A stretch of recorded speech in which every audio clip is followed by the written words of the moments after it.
It's been a couple of weeks now since President Trump's so-called big, beautiful bill passed, and we're still digesting what it means for Oregonians. Only one member of Oregon's congressional delegation voted for the bill. Not coincidentally, he's the only Republican in our delegation. Congressman Bentz of Ontario is a third-generation Oregonian who represents Oregon's 2nd District, the largest district in Oregon, which covers most of eastern, southern, and central Oregon. Congressman Bentz, welcome back to Eye on Northwest Politics. Ken, it's great to be with you. You got a lot of pressure from the Democrats and the governor to vote against this bill. You still voted for it. Why?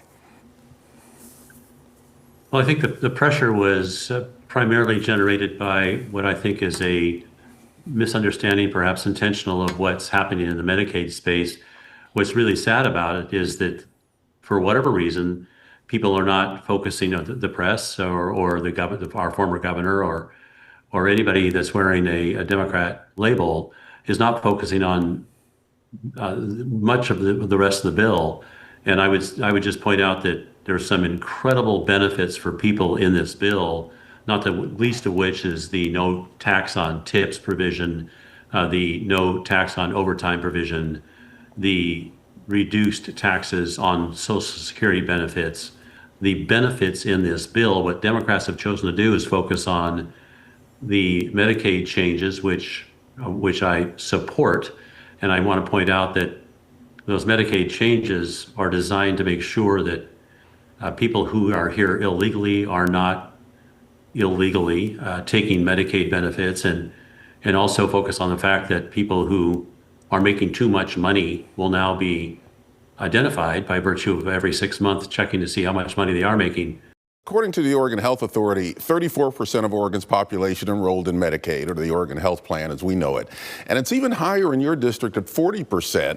And the stats I've seen say that 70% of them are children. So what impact will the Medicaid cuts outlined in a reconciliation bill have on your constituents? Have you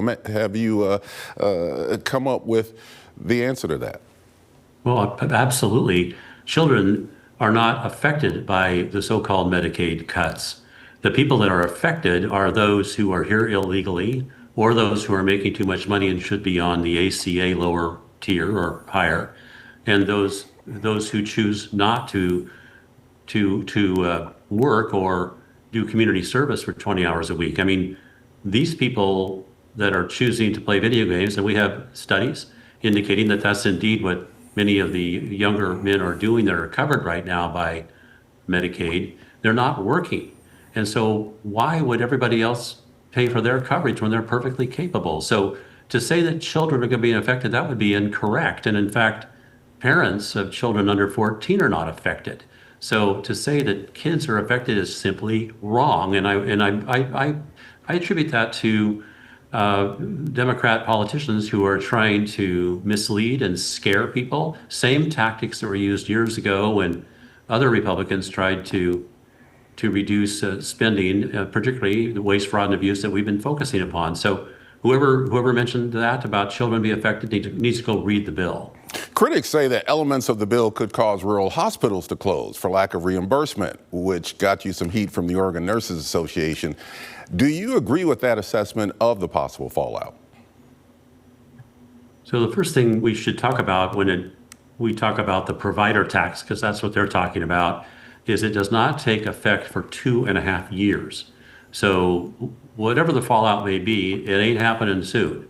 And so what I did in anticipation of the impact that the 0.5% of the 6% provider tax that would happen 2.5 years from now, is I spoke with Dr. Oz several times and went over the situation with him. As you know, there's $50 billion put into an account to address any damage that this does to these hospitals. I've received assurances from Dr. Oz that if there's a problem, then these hospitals need to call. By the way, we've been reaching out to all these hospitals. We've been asking for baseline information so we can show what impact occurs 2.5 years from now. But again, no one's calling out when this takes effect 2.5 years from now. No one's calling out how small that effect is because it's phased in over the next 7 years. So again, most people view the provider tax as a shell game and a device that that needs to be in some fashion stopped, because it's a device to allow the states to draw down money and not pay their share. And that's not correct. And so the approach that we're using is phased in, so hospitals will have a chance to get ready for making sure that we do a better job of managing this program. Overall, how much was your vote loyalty to the president and the party as opposed to the interests of your constituents in your district? Well, I represent my district. I don't represent the president, and I don't represent my party in the context that you're trying to, your question suggests. I'm in this for the folks I represent, and I think many of the folks that I represent are extraordinarily happy with the many of the tax provisions in the bill, many of the provisions that have to do with us getting back into the woods that are in the bill, many of the provisions that have to do with making sure our border is secure, making sure that we reduce the cost of gasoline. These things are not being talked about by the Democrats because they know that what we're doing is very, very popular with my constituents. That's why you're not hearing about it from them. You have a lot of agriculture in your district, from wheat and grain to nurseries and cattle ranches. The big, beautiful bill adds an additional $170 billion in funding for immigration, border enforcement. How concerned are you that the crackdown could affect the economy in District 2 based upon the workforce?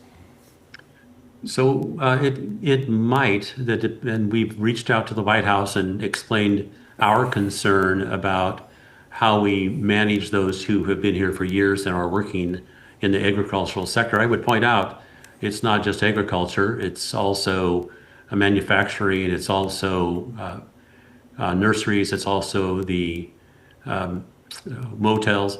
There's any number of places where people are here doing work that are not here with the benefit of paperwork. So what we're trying to do is figure out how to suggest and encourage the administration to focus on those who have committed crimes and those who are presenting a danger of some sort to us. I want to point out, though, since you brought up agriculture, that the bill does contain an increase in the reference prices for wheat. It increases positive changes to crop insurance. It includes a $10 billion tax cut for farmers. There are a bunch of things in the bill that are designed to help the farm community. But I want to assure you, I'm aware of and have been working on the immigration part of this for years. I voted for the Migrant Modernization Act for almost 4.5 years ago. I mean, this is a problem that needs to be addressed, and we're trying to do that. We've only got about a minute left, but I want to talk about the wildfires in your district, the biggest one being the Cram Fire that's burning in Jefferson and Wasco counties now. The governor has already declared a state of emergency. Are you confident that the federal government will help respond to wildfires here in the state? Right, I just issued a press release, I think yesterday or the day before, pointing out that FEMA, the White House called me and said, hey, would you please announce for us or with us that FEMA is stepping in to help with these wildfires. The Cram Fire out in Wasco, Jefferson County, 64,000 acres. It's got 479 personnel working on it, 7 crews, 74 engines. We reach out almost every day and say, do you have all the resources you need? And the answer has uniformly been yes, and that's true also as to the Elk Fire and the Grizzly Fire. So we're doing our very, very best to keep up on these fires, and if they need help, then we're standing by to do what we can do. But I was very happy to get the contact from the reach out from the White House saying, hey, FEMA's stepping in right now. We're out of time, but before we go, I want to ask you, do you agree with the president's criticism of Jerome Powell, and do you think that he should be ousted at the Fed? I don't, but that's because I think the Fed should be a standalone entity that does its best to watch the economy as opposed to politics. On the other hand, I sure understand what the president is doing. He's trying to make sure the economy has the funding, and lower interest rates would help. I understand Mr. Powell's approach. He's worried about inflation. So it's interesting to watch. The president pushes the envelope every chance he gets, and he's doing it because he wants to help constituents just like mine. So I get it. But I think Mr. Powell's term runs out soon, so I'm guessing he will be replaced, but we'll see. Congressman Cliff Bentz, thank you so much for returning to Eye on Northwest Politics. I appreciate it, Ken. Thank you.